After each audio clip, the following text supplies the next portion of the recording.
Hi sir, my name is Christine May Gomin. This is my output is number 3. Sa 5 sinan mo po, ang aking napili is number 3.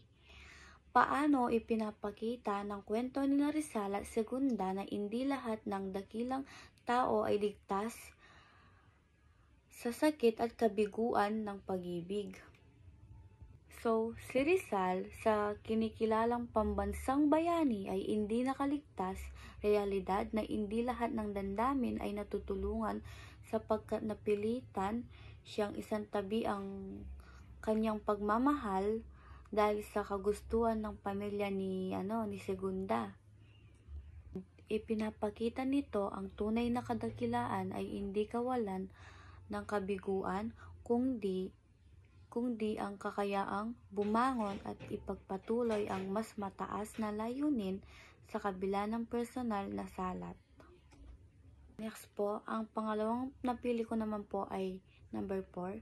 Kung ikaw si Segunda, handa ka bang ipaglaban ang damdamin mo para kay Rizal kahit laban sa kagustuhan ng pamilya?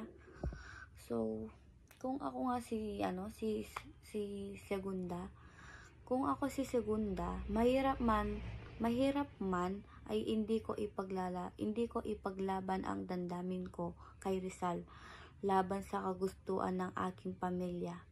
Sa panahong iyon, malaking alaga ang respeto at pagsundo sa desisyon ng mga magulang, lalo na sa usapang pag-ibig at pag-aasawa, bagamat mahalaga pa rin noon ang kapakanan at karangalan ng pamilya. Ayun nga. So, hindi ko man ipaglalaban yon kasi nga dati sa panahon na yon mas mahalaga pa rin yung pamilya.